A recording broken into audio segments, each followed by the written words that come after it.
All right, on this channel, we read the word. I take questions. Hey, if you want to ask a question about anything in the Bible, feel free. We'll come up with an answer together. I'll explain to you, where I'm coming from, and then if you have a different opinion or something, hey, feel free. All right, but we like to get to the core of the Bible. All right, that's what we do on this channel. Anytime you see me on live, feel free to ask a question, anything. Please subscribe and be notified because I do a lot of lives. All right. So at any time that you have a question, please feel free to ask it. All right. It's also even better if you do it ahead of time. That way I can find you an answer and I make sure I get you one. All right. Before you log off. But thank you very much for being on. I really appreciate it. All right. So today we're going to read the book of Genesis, chapter 42. So this whole time we've been reading from Genesis chapter 1, and we are now on chapter 42. All right. So what I do is I read a little bit of the Old Testament, and then I'll take some questions. And if I don't get no questions, then we'll read some of the New Testament, and then we'll just go from there. All right. And I'll just stay available until somebody asks a question, or if somebody just wants to talk, or chat, or wants my insight on anything, hey, feel free. All right. So here we go. Genesis chapter 42. When Jacob saw that there was grain in Egypt, Jacob said to his son, "Why do you look at one another?" And he said, "Indeed, I have heard that there is grain in Egypt. Go down to that place and buy for us there that we may live and not die." So Joseph's 10 brothers went down to buy grain in Egypt. So remember, they don't know that Joseph has a position in Egypt. All right, so his 10 brothers think Joseph is dead. Like, man, we left him for dead. Actually, no, they sold him. They left him for dead at first, and then they're like, you know what? Let's sell him instead and make some money off of him. So they think that he's enslaved. That's it, and that's all they know about Joseph. But little do they know that he's actually in the king's household, right? And he has a position. It says, "But Jacob did not send Joseph's brother Benjamin with his brothers, for he said, lest some calamity befall him.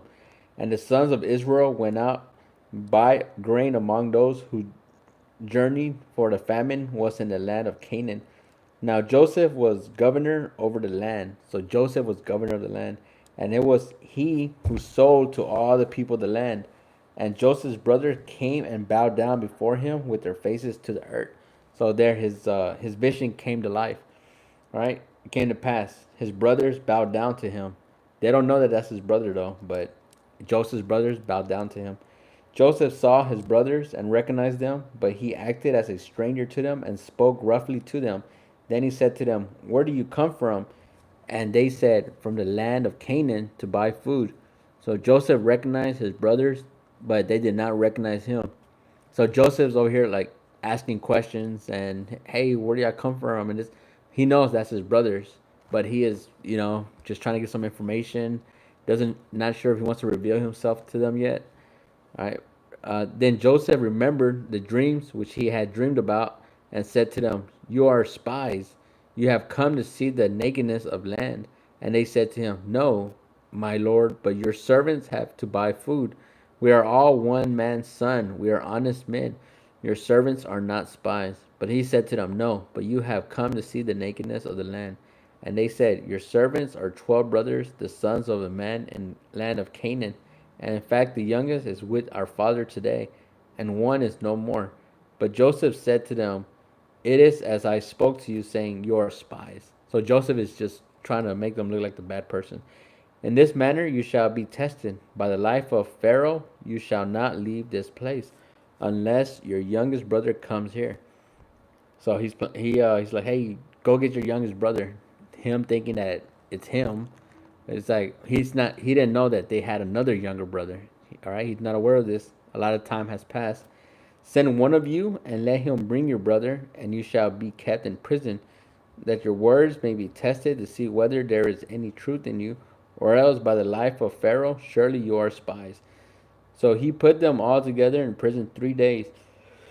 Then Joseph said to them, the third day, "Do this and live, for I fear God. If you are honest men, let one of your brothers be confined to your prison house, But you go and carry grain for the famine of your houses, and bring the youngest brother to me, so your words will be verified, and you shall not die. And they did so. So he's like, hey, go bring your younger brother. He's thinking that they don't have a younger brother, and then he's gonna charge them with being a spy. But little does he know that they actually do have a younger brother. Then they said to one another, we are truly guilty concerning our brother, for we saw the anguish of his soul when he pleaded with us, and we would not hear. Therefore, this distress has come upon us. And Reuben answered them, saying, did I not speak to you, saying, do not sin against the boy? And you would not listen. Therefore, behold, his blood is now required of us. But they did not know that Joseph understood them, for he spoke to them through an interpreter. So Joseph's even talking through an interpreter, even though he understands their language, right, the Hebrew language. And he returned himself away from them and wept. Then he returned to them again and talked with them, and he took Simon from them and bound him before their eyes. Then Joseph gave a command to fill their sacks with grain, to restore every man's money to his sack, and to give them provision for the journey. Thus he did for them. So they loaded their donkeys with the grain and departed from there. But as one of them opened his sack to give his donkey feed at the encampment, he saw his money, and there it was in the mouth of his sack. So he said to his brother, my money has been restored, and there it is in my sack. Then their hearts failed them, and they were afraid, saying to one another, what is this that God has done to us? Then they went to Jacob, their father, in the land of Canaan, and told him all that happened to them, saying, the man who is Lord of the land spoke roughly to us, and took us for spies of the country. But we said to him, we are honest men, we are not spies. We are 12 brothers and sons of our father. One is no more, and the youngest is with our father this day in the land of Canaan. So they go back to the dad. Then the man, the Lord of the country, said to us, by this I will know that you are honest men. Leave one of your brothers here with me, take food for the famine of your household, and be gone. Right? And bring your youngest brother to me, so I shall know that you are not spies, but that you are honest men. I will grant your brother to you, and you may trade in the land. So Joseph is still has not revealed himself to them. He's like, hey, you have a younger brother, go get him. But he's thinking, oh, you're gonna. He's thinking that they're lying, but once again, they do have a younger brother. Then it happened as they emptied their sacks that a surprisingly each man's bundle of money was in his sack. And when they and their father saw the bundle of money, they were afraid. And Jacob, their father, said to them, you have bereaved me. Joseph is no more. Simeon is no more. And you want to take Benjamin? All these things are against me. So Jacob doesn't want the youngest brother to go. All right, even though Joseph is asking for him. All right. Then Reuben spoke to his father, saying, kill my two sons if I do not bring him back to you. Put him in the hands, and I will bring him back to you. But he said, my son shall not go down with you, for his brother. All right. So he does not want the youngest son to leave. All right. To Egypt is dead, and he is left alone. If any calamity should befall him along the way in which you go, then you would bring down my gray hair with sorrow to the grave. All right, we're about to go to chapter 43. Now the famine was severe in the land, and it came to pass when they had eaten up the grain which they had brought them from Egypt, that their father said to them, go back, buy us a little food. But Judah spoke to him, saying, the man solemnly warned us, saying, you shall not see my face unless your brother is with you. All right, so they got to go back to Egypt to get more food. If you send our brother with us, we will go down and buy you food. But if you will not send him, we will not go down.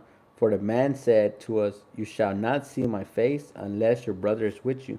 And Israel said, why did you deal so wrongfully with me, as to tell the man whether you had still another brother? But they said, the man asked us pointedly about ourselves and our family, saying, is your father still alive? Have you another brother? And we told him according to these words. Could we possibly have known that he would say, bring your brother down? So Joseph was asking your typical questions. How's your dad? How's our dad? Your younger brother. Um, he's like, how does he even know about our younger brother? But really, he doesn't. All right. Then Judah said to Israel, his father, send the lad with me, and we will rise and go that we may live and not die, both we and you, and also our little ones. I myself will be surely for him. From my hand you shall require him. If I do not bring him back to you and set him before you, then let me bear the blame forever. So like, hey, so he's gonna be very well secured, uh, forever. For if we had not lingered, surely by now we would have returned this time, the second time. And their father Israel said to them, if it must be so, then do this. Take some of the best fruits of the land in your vessels and carry down the present for the man. A little balm and a little honey, spices and myrrh, pistachio, nuts and almonds. So that, hey, go take this stuff to the man to, in Egypt. It's Joseph, the youngest son. They don't know it at the time yet. Take your brother also and arise, go back to the man, and may God Almighty give you mercy before the man, that he may release you, your other brother, and Benjamin. If I am bereaved, I am bereaved. So the men took the present and Benjamin, and they took double money in their hands, and arose and went down to Egypt, and they stood before Joseph. So they're in front of Joseph here. When Joseph saw Benjamin with them, he said, the steward of this house, take these men to my home and slaughter an animal and make ready, for these men will dine with me at noon. Then the man did as Joseph ordered, and the man brought the men into Joseph's house. Now the men were afraid because they were brought into Joseph's house, and they said, it is because of the money which was returned in our sacks the first time that we are brought in, so that he may make a case against us and seize us to take us slaves with our donkeys. When they drew near to the steward of Joseph's house, they talked with him at the door of the house and said, oh, sir, we indeed came down the first time to buy food. But it happened when we came to the encampment that we opened our sacks, and there was each man's money was in the mouth of his sack, our money in full weight. So we have brought it back in our hands. So I remember Joseph, he secretly gave them their money back. He like, hey, he didn't want to tell them like, hey, it's me, but he wanted to do a kind gesture. So instead of taking their money, he put it back in their sack when they weren't looking, and they're like, we somehow ended up with the money again. And we have brought down other money in our hands to buy food. We do not know who put our money in our sacks. But he said, peace be with you, and do not be afraid. Your God and the God of your father has given you treasures in your sacks. I had your money. Then he brought Simeon out of them. There you go. So the man brought the men into Joseph's house and gave the water and washed their feet. And he gave their donkey feed. Then they made the present ready for Joseph coming at noon, for they heard that they would eat bread there. And when Joseph came home, they brought him the present which was in their hand. And the house bowed down before him to the earth. Then he asked them about their well-being and said, is your father well? The old man of whom you spoke, is he still alive? And they answered, your servant, our father, in good health. He is still alive. And they bowed their heads down and prostrated themselves. Then he lifted his eyes and saw his brother Benjamin, his mother's son, and said, is this your younger brother to whom you spoke to me? And he said, God be gracious to you and my son. So they reveal the youngest brother. Now his heart yearned. Hey, how's it going, Leo? Thank you for being on. All right, thank you very much. All right. We're reading Genesis chapter 43. All right, Joseph. Now his heart yearned for his brother, so Joseph made haste south somewhere to weep, and he went in the chamber and wept there. So he secretly went to go weep. All right, he's like, man, that's my younger brother. That's what he's saying. That's my youngest brother. I don't think he's ever met him. Then he washed his face and kept out, and he restrained himself and said, serve the bread. So they set him a place by himself and them by themselves, and the Egyptians who ate with him by themselves, because the Egyptians could not eat food with the Hebrews, for that is an abomination to the Egyptians. And they sat before him, the firstborn according to his birthright, and the younger according to his youth. And the man looked at in astonishment at one another. Then he took a serving. So they're doing the whole, he says here, and they sat before him, the firstborn according to the birthright, and the youngest according to his youth. And the men looked at astonished at one another. Then he took a serving to them from before him. But Benjamin's serving was 5 times as much as any of theirs. So they drank and were merry with him. So the youngest brother is getting favoritism. All right. Joseph is secretly favoriting the youngest brother. That's what's going on here. He gave him 5 times more than anybody else. We're going to go to Genesis chapter 44. All right. Thank you very much for being on. All right. I really appreciate it. Please don't forget to subscribe. All right. Chapter 44.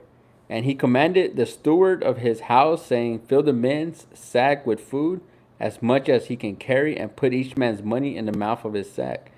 Also put my cup, the silver cup, in the mouth of the sack of the youngest, and his grain money. So he did according to the word that Joseph had spoken. As soon as the morning dawned, the men were sent away, they and their donkeys. All right, so they're about to head on their way. When they had gone out of the city and were not yet far off, Joseph said to the steward, get up, follow the men, and when you overtake them, say to them, why have you repaid evil for good? Is it not this the one from which my Lord drinks, and which he indeed practiced divination? You have done evil in so doing. So he overlooked them, and he spoke to them these same words. And they said to him, why does my Lord say these words? Far be it from us that your servant should be such a thing. Look, we brought back to you from the land of Canaan the money which we found in the mouth of our sacks. How then could we steal silver or gold from our Lord's house? So they're saying, hey, you're stealing? They're like, we're not stealing. Like, what's going on here? With whoever of your servants it is found, let him die, and we also be with my Lord's slave. And he said, now also let it be according to your word. He with whom it is found shall be my slave, and you shall be blameless. Then each man speedily let down his sack to the ground, and each opened the sack. So he searched. So he's looking for his money. All right, he's looking for his money, and he's about to check everybody's sack. Then they tore. Let me see. So he searched. He began with the oldest and left off with the youngest, and the cup was found in Benjamin's sack. So he put the cup. Joseph put his cup, I guess like a royal cup, in Benjamin's sack. Pretty much getting framed. Then they tore their clothes, and each man loaded his donkey and returned to the city. So Judah and his brothers came to Joseph's house, and he was still there, and they fell before him on the ground. And Joseph said to them, what indeed is that you have done? Did you not know that such a man as I can certainly practice divination? Then Judah said, what shall we say to my Lord? What shall we speak? Or how shall we clear ourselves? God has found out iniquity of your servants. Here we are, my Lord's slaves, both we and he also with him. The cup was also found. But he said, far be it from me that I should do so. The man in whose hands the cup was found, he shall be my slave. And as for you, go up in peace to your fathers. So he's trying to keep the youngest brother behind. All right, he's trying to keep the youngest brother behind. Then Judah came near to him and said, oh, my Lord, please let your servant speak. All right, a word in my Lord's hearing, and do not let the anger burn against your servant. For you are even like Pharaoh. My Lord asked his servant, saying, have your father or a brother? And we said to my Lord, we have a father, an old man, and a child, his old age, who is young, his brother is dead. So he's telling the story like, hey, our brother is dead, not knowing that, hey, that's Joseph, who's right there in front of him, and his father loves him. Then you said to your servants, bring him down to me, and I may set my eyes on him. And we said to my Lord, the lad cannot leave his father, for if he should leave his father would die. But you said to your servant, unless your father but he said to your servant, unless your youngest brother comes down with you, you shall see my face no more. So it was when we went up to your servant, my father, that we told him the words of the Lord. And our father said, go back and buy us a little food. But we said, we cannot go. So he has to go back another time. If your younger brother is with us, then we will go down, for we may not see the man's face, unless the younger brother is with us. Then your servants, my father, said to us, you know that my wife bore me two sons, and the one went out from me and said, surely he is torn into pieces, and I have not seen him since. But if you take this one also from me, calamity befalls him. You shall bring down in my gray hair with sorrows of the grave. So pretty much, if anything happens to the youngest brother, he's gonna die. He's gonna end up dying. It will happen when he sees that the lad is not with us, that he will die. So your servant will bring down the gray hair of your servant, our father, with sorrow to the grave. For your severity became surety for the lad to my father, saying, I do not bring him back to you, then I shall bear the blame before my father forever. Here we go. The ending of chapter 44. Now, therefore, please let your servant remain instead of the lad as a slave to my lord, and let the lad go up with his brother. For how shall I go up to my father if the lad is not with me, lest perhaps I see the evil that would come upon my father? All right. And that is chapter 44. All right. That is chapter 44. Joseph is heading. Joseph is still the head of Egypt, and his brothers are trying to get some grain, some food, and bring it back to Canaan.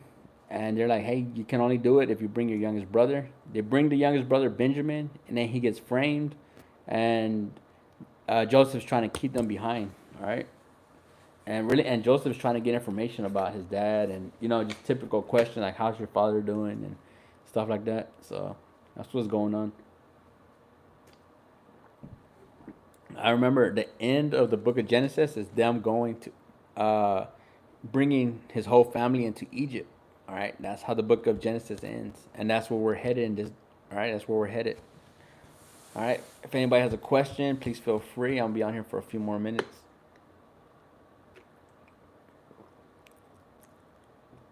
Oh man, thank you very much.